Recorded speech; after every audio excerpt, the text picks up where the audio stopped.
Hello, it's your favorite sports Unc here. Don't forget to hit that subscribe button to join the fastest growing community on YouTube. Remember, Nightcap doesn't happen without you. So please subscribe or you're going to make Ocho cry. The Suns beat the Clippers in the first ever game at Intuit Dome. Okay, it is Intuit Dome. And it went to overtime. KD had 25 points. Bradley Beal had 24. Devin Booker fouled out with a little over 2 minutes left in regulation.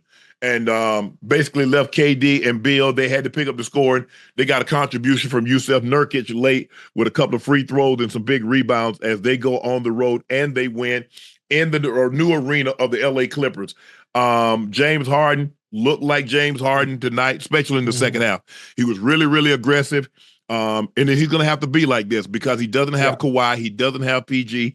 So he's going to have to play a lot like he played at Houston, where he's going to have to be aggressive. He's going to have to put up a lot of shots. Probably won't be the most efficient James Harden, but that's okay because of outside of him, where are they going to get scoring from? I mean, consistent scoring. Without Paul George and without Kawhi, obviously we know Paul George is now in Philly. And Kawhi is out indefinitely. So James Harden is going to have to be the old James Harden, the James Harden that we saw in Houston, where he put a lot of the scoring, a lot of the facilitating on his back, and to get these guys to where they need to be. I don't know how far he can take them, especially at his age, because the team is really not constructed like it was in Houston, where he had a bunch of guys and their job was to make sure they get James the ball and get out of the way. So it's going to be very interesting. I believe in Ty Lue. I trust Ty Lue. He's one of the great coaches, but he's got his work cut out for him because he doesn't have a whole lot of offensive scoring, especially with those two, one guy gone and the other guy being injured. So James Harden, we're going to see, he did a great job of facilitating the ball, but like I said, he wasn't terribly efficient tonight. So, go ahead, Ocho. So with that being said, with everything you just said, obviously Kawhi being out indefinitely, Paul George is going. I'm sure they're probably going to miss him and not be able to get the points that he would be able to get you a night. So what would the Clippers season be this season? What would their expectations be if you're a Clippers fan, knowing that Kawhi is out, PG is gone, and James Harden has to shoulder the load night in and night out? What is the ceiling for them? No matter what the ceiling is, they just went to a new arena. You got to put butts in seats. The Dodgers are in the World Series. The Lakers are the Lakers. Do you understand how LA works, Ocho? I don't know if you. Let me tell you, it's different, a little different than when you went to college. Let me tell you, I lived out there. I lived there. There's Venice Beach. There's Santa Monica. There's eating on the patio. There's the Pacific Coast. There's a lot of things to do. If you're not winning, they're not coming. Because a lot of the people in LA are transient. So they're not born LAans. The Clippers are originally, first of all, they were the Buffalo Braves, and then they went down to San Diego, and now they're up in LA.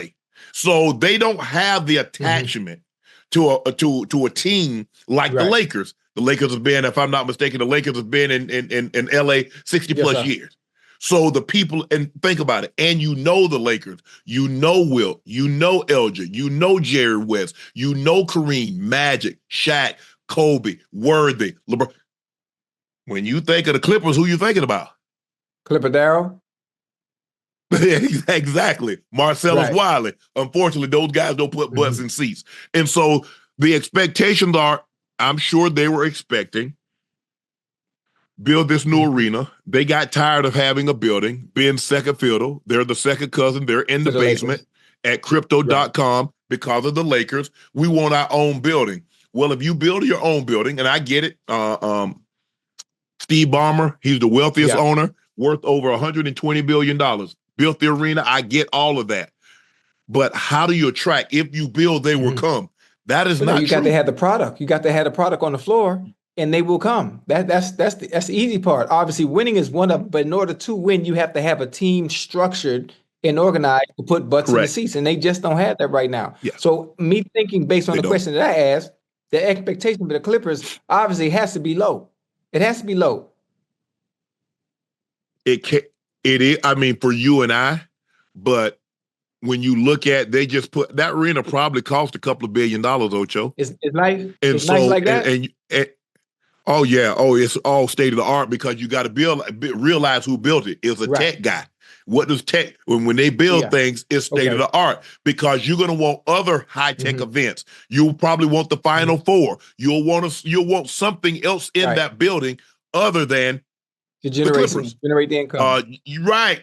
You're gonna want, high-end stuff, a Beyonce concert, Taylor Swift concert, whatever the case may be. You're gonna want things. So you're gonna want the latest and greatest in technology in that building. With that being said, as you said, the product on the court, I just don't know how many, and I think T. Lue is a fabulous coach. Y'all know what I think of T. Lue.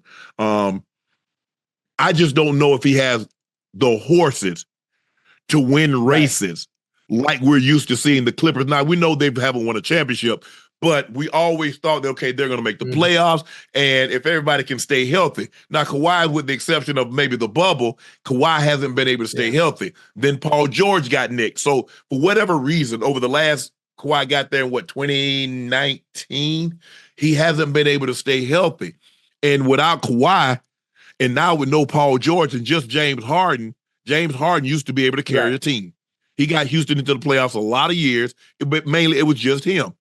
But he was putting up some of the great offensive numbers that rival whoever you thought you're great. I mean, you don't remember all those in the 50s and 60s when 10, 15 guys were scoring 30-plus points and Wilt was grabbing 50 and 25, and Elgin Baylor and all those guys were getting those numbers.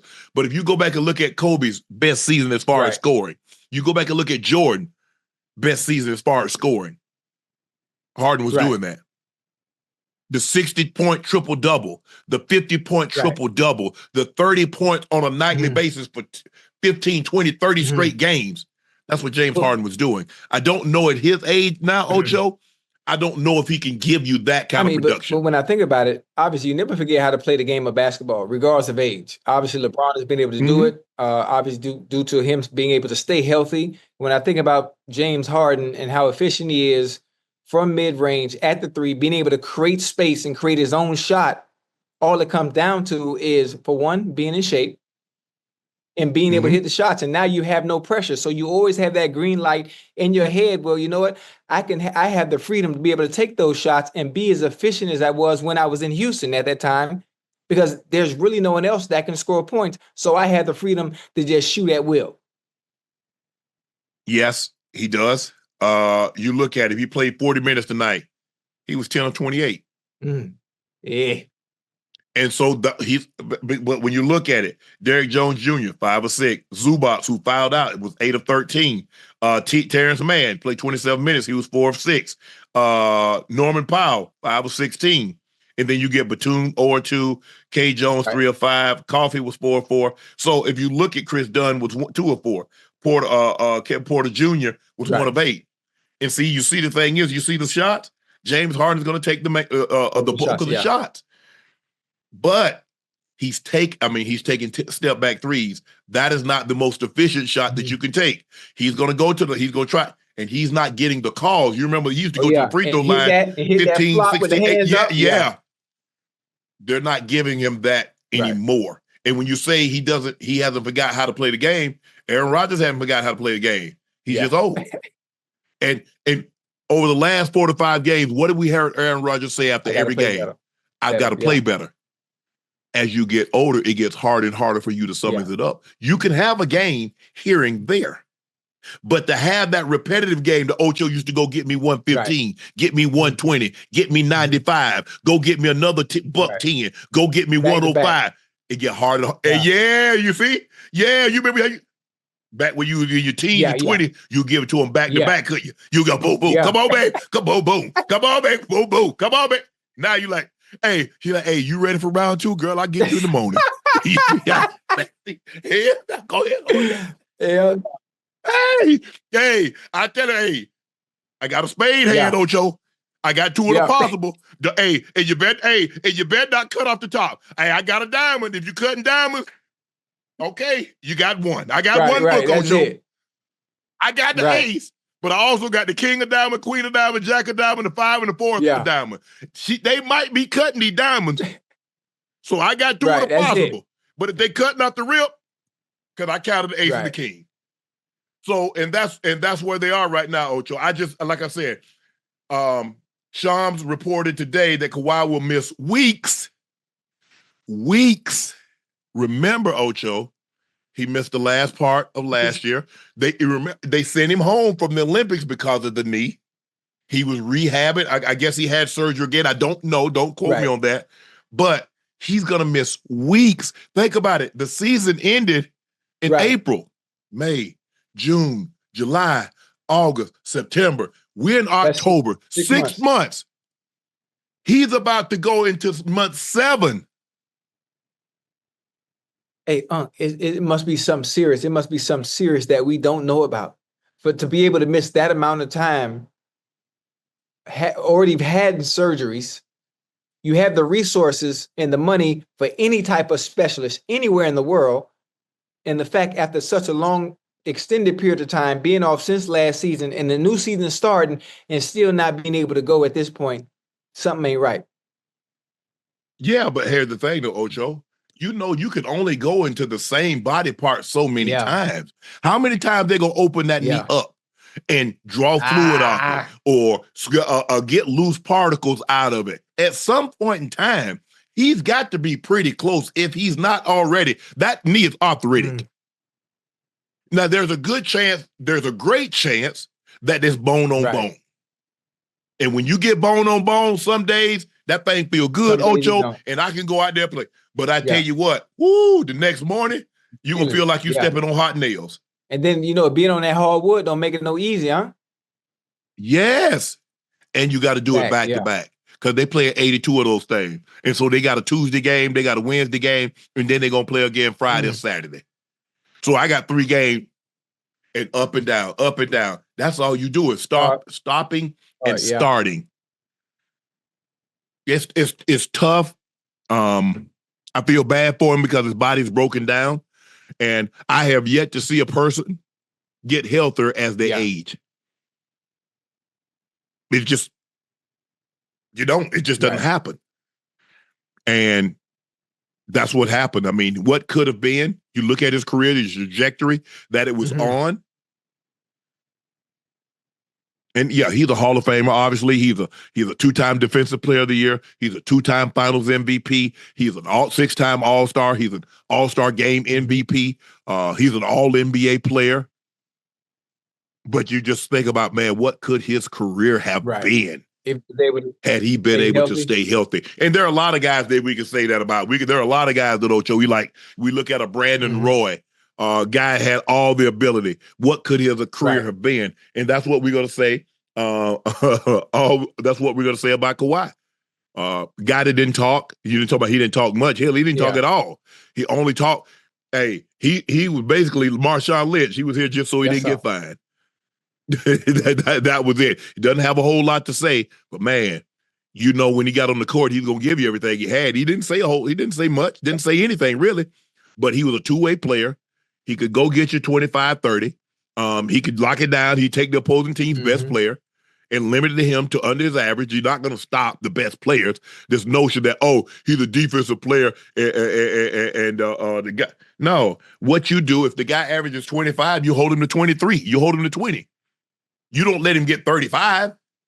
Just like last night. I'm watching the game last night. Ocho, I was at the game last night, and I'm looking at Anthony Davis, and he's making mincemeat of Rudy Gobert. A 4-time Defensive Player of the Year. And AD got 36 and 16.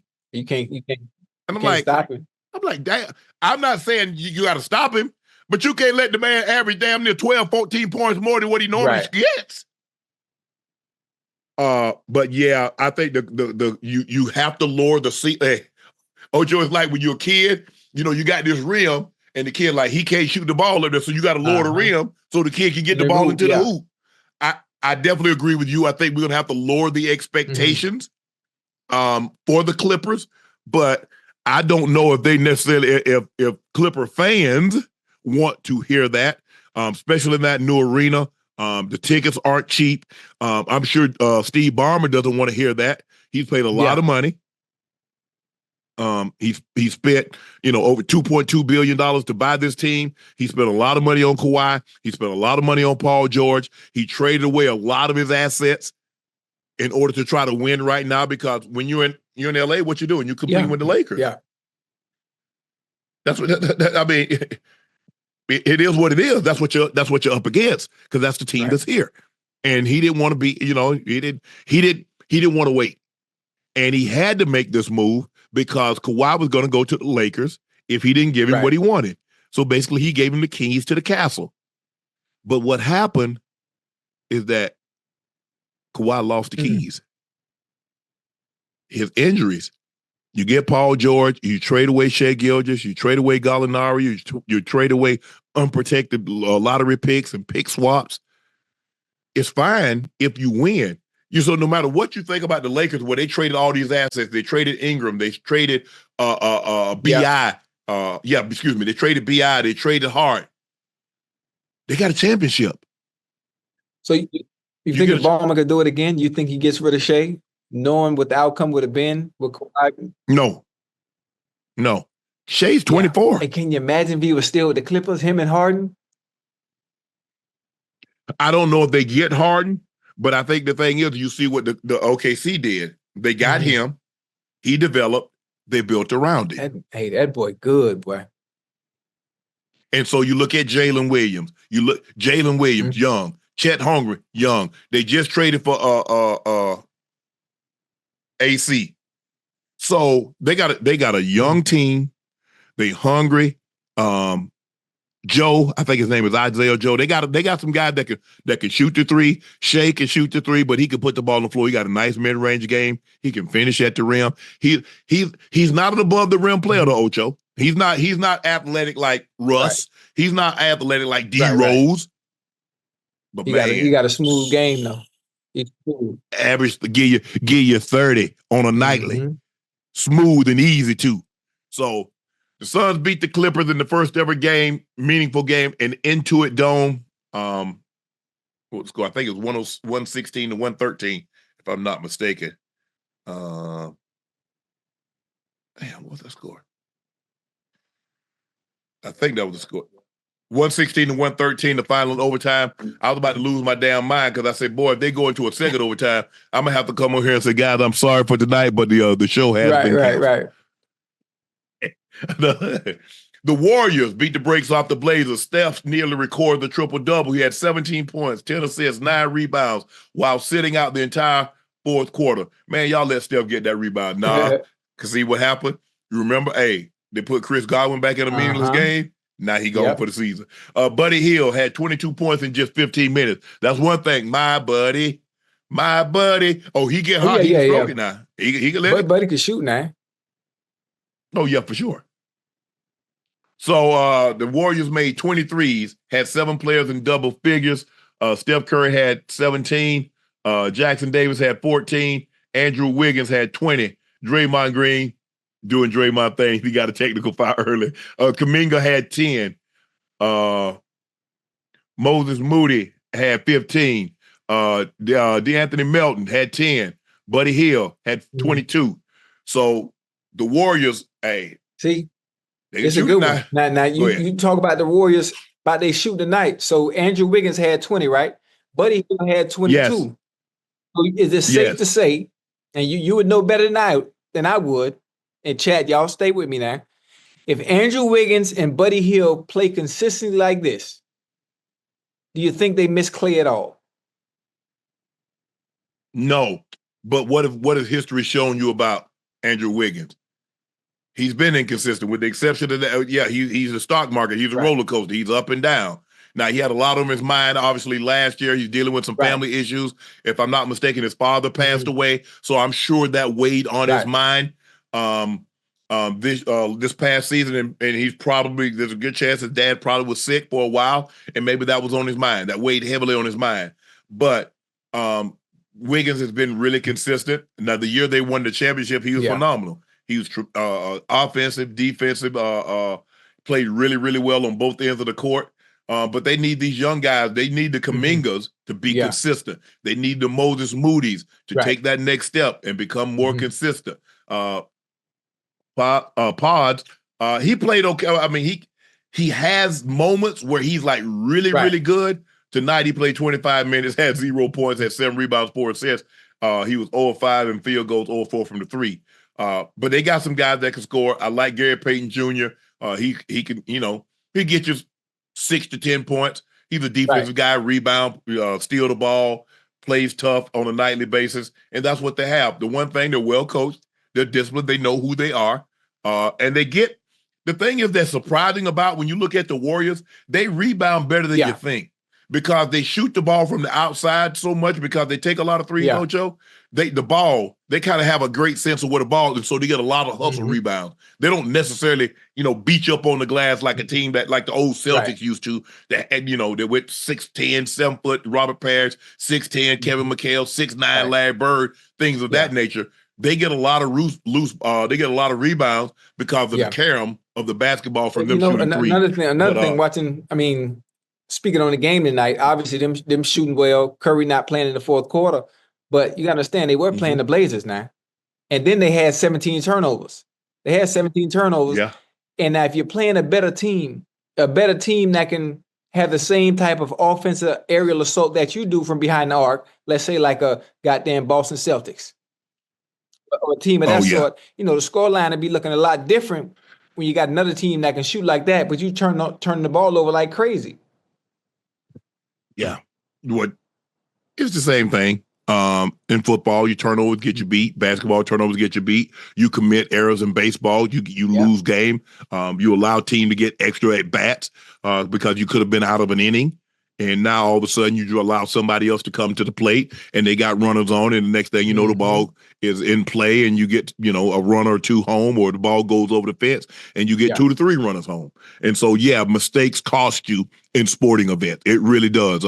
You see it in tennis. You have an opportunity to close out a match or a set, and you give somebody life, and the next thing you know, you find yourself in a free fall, and you're like, damn, I had the match on my racket. And you lose. So mistakes cost you. Normally it costs you in sporting events. So nobody's surprised by that.